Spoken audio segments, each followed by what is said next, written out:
Welcome back, 923. Kind of a fascinating topic here. America has a rich history when it comes to almanacs, and a lot of people believe Farmers Almanac predicted February's winter storm. That is the topic of this week's KSAT Explains episode. And KSAT meteorologist Sarah Spivey is here to explain some of this. And first of all, Sarah, can you tell us a little bit about what a Farmers Almanac is and why the tradition of almanacs has trickled into modern society? Absolutely, guys. It's really fascinating when you think about it, because America does have a rich history with almanacs. Now, at a time when modern meteorology did not exist and most folks were rural and sustenance farming, they needed a way to predict the weather.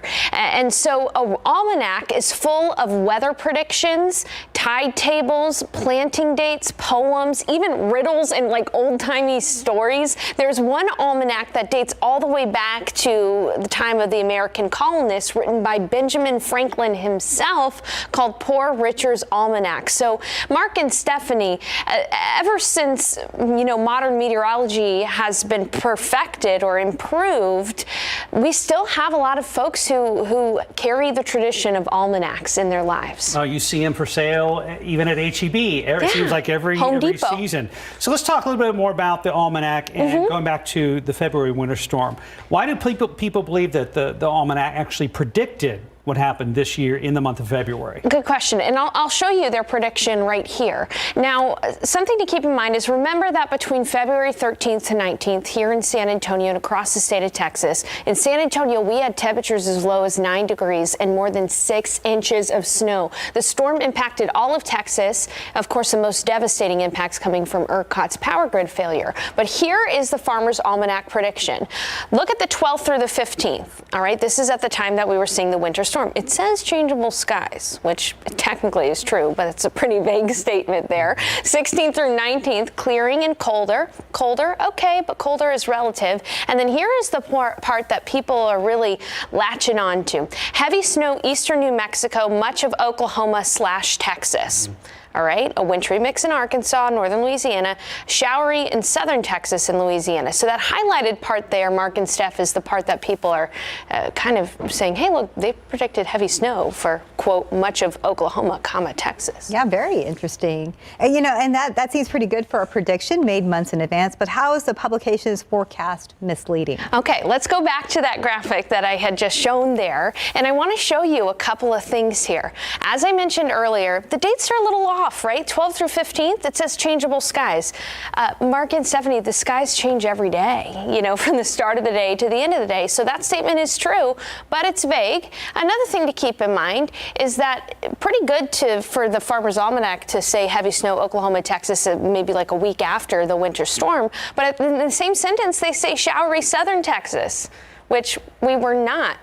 During those dates, we had 60 to 70 degree weather and absolutely no precipitation whatsoever. So what we're seeing here is confirmation bias, right? If you believe something to be true, like the Farmer's Almanac, you're gonna pick from that entire group of things what is most true in your mind. And that's what the Farmer's Almanac came up with. Another thing to keep in mind, back to the graphics, is that the Farmers Almanac, predicts for an entire area. This is their South Central States zone. New Mexico, Oklahoma, Arkansas, Louisiana, and Texas. That is over 570,000 square miles. New Mexico's dry desert weather is totally different than Louisiana's swampy weather, right? There is no possibility like that. There are fun things in here too. A way to give an accurate forecast for those areas. Yeah. Really fun. Interesting. Right. Unless, and this is the key word here. All right, Sarah Spivey, thank you. Yeah. Latest.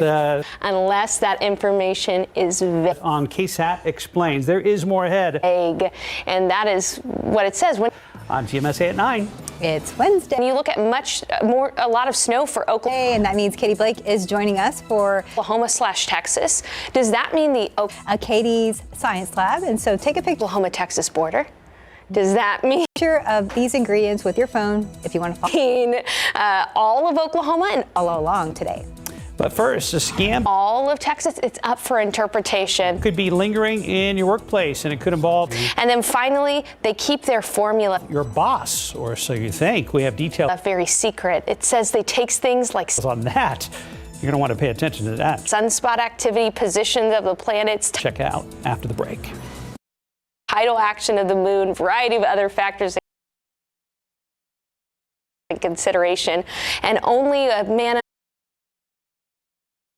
under the pseudonym of Caleb Weatherby knows the exact formula. They self-claim to be 80 to 85% accurate without any kind of scientific backing on that. So it's interesting. In fact, scientific studies have been done about the almanac. It's actually 50 to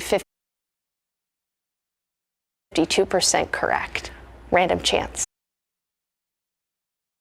Random chance. All right, so let's go with it. Okay. What is the Farmers Almanac predicting for winter 2022? All right. They It's different. say somewhat frigid Yeah, no, I thought Poo-poo's a lot. forecast and flaky forecast. it was interesting. It's not really actually.